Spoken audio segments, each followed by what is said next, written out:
My favorites are simply jokes. The songs... Long Notch is well stocked, as you asked, but our purpose was to take back the mountain. Now what? Stay prepared. Sharpen your spears. Should we not return, defending the cut falls to you. If our chieftain agrees with this course. Sounds like good advice, but let's hope it doesn't come to that. Chieftain? The weight of command is no small burden. I can see that. I take it you haven't spoken to Araya yet? Why should I? This is what she wanted, to return to Thunder's drum. It is her only care. So I should have known she would find a way to push aside my spear. After the Karja took my sister, not all of her came back. What happened to Araya when she was a captive of the Karja? As a shaman, she's adept with machines. Tracking them, stunning them. The Karja used her to capture them for the Sun Ring, where they were unleashed upon the innocent. They made her part of their blood sport. The shame she suffered beneath their pitiless sun. She survived. She endured. Endured by reminding herself of the spirit, her purpose. And now that's all she has. Tell me what happened to the first expedition. Rhea led the way to the summit, but it was blocked by a great door. Some kind of cauldron.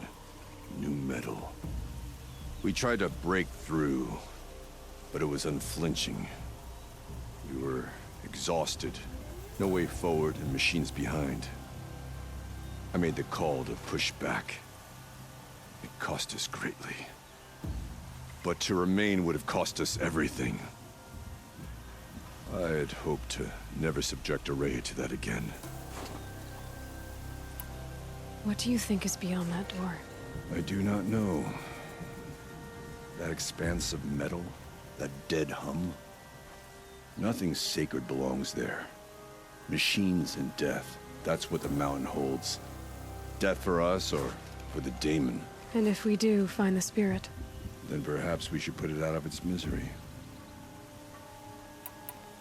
For what it's worth, I'm glad you're coming with me. Someone has to keep Araya safe.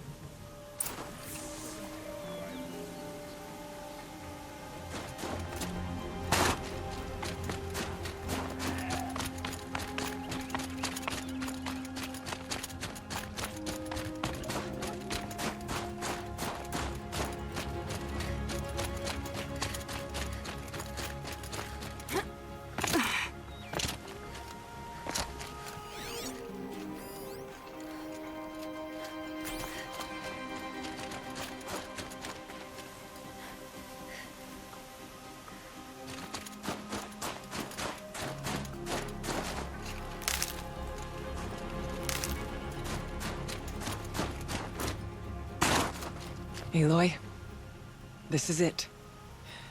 My chance to reunite with the spirit, and perhaps to reunite her with the blue light. It's not a chance I would have had alone. I needed an outsider. Someone ignorant of our ways, but no, not ignorant. Are you trying to thank me, Araya? Yes, of course. That's what you do.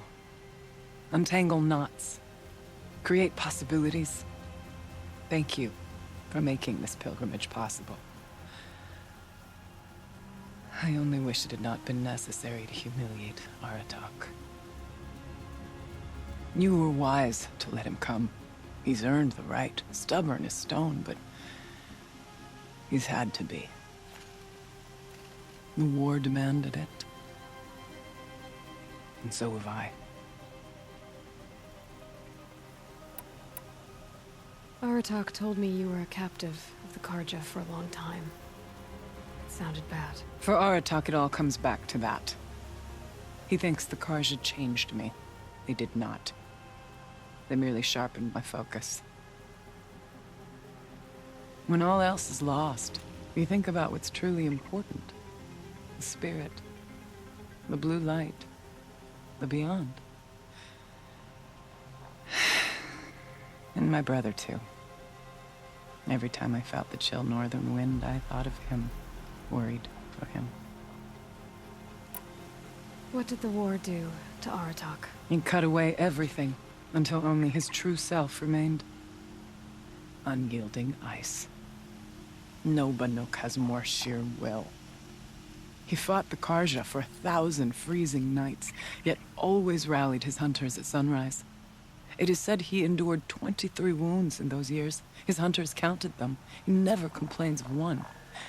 Instead, he complains that life with me is harder. He's right. What have I ever given him but struggle? Now that I'm chieftain of the Werak, I don't suppose I can order you to tell me about Silence? Aratak would never have presumed to grasp for a secret of the Conclave. But you are not Aratak, and if you have dealt with Silence, your need is well apparent. Silence came to Ban-Ur from the distant north, a young shaman of the Owl's Watch. A remote Werak that rarely comes south to parley. Silence was a shaman. He was. Or at least, when we sent runners to ask the Owl's Watch, they said he was. His knowledge of the machines was beyond compare, and he was hungry to trade what he knew to the rest of us. It didn't take him long to gain the trust of the Conclave, and eventually, an invitation to attend. What about you? Did you trust him? No. But he impressed me. He carried himself with poise and authority. I wanted to learn from him, but that was not to be. He was granted knowledge of our most sacred meeting place, the frozen caves of the Malmstrom, a month's march from Ban-Ur. He met with us there, as is custom at high winter. But when we next returned, the caves had been looted. Relics of the old world stolen. Holes cut in ice and metal. Yeah, that'd be Silence, all right. He vanished with the spoils. We sent our best trackers after him. None returned. And when we checked back with the Owl's Watch, those who had vouched for him were gone. As though he never existed. Some in the Conclave began to doubt he was even Banuk to begin with. And what do you think? He committed an unforgivable sacrilege. He's unscrupulous and dangerous. But also brilliant, skilled, and knowledgeable without equal. Except, perhaps, for you. Anyone else I would warn off, but you may be able to treat with him safely. Just don't lower your guard. I'll keep that in mind, Horea. Thanks. What are we gonna find up there, Horea? Ruins, machines, and a door, like that of a cauldron. I have faith that you can find a way through it, Aloy. For beyond it lies the spirit. I know I can find her there. Though I do not doubt that Daemon has tried to hide the way. It hasn't been easy for you, Horea. Getting back to this point. It was all to hear her voice again. This time, we both will. I'd like that. Are you ready then? Once we ascend, it will be hard to turn back.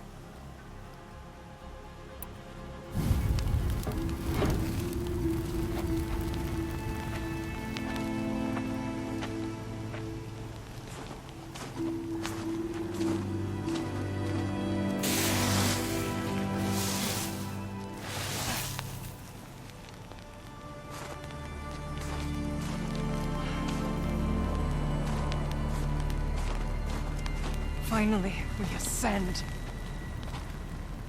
How? I don't see a way up. Not up. Through. No, brother!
So you see, I too can call upon the power of the Old Ones.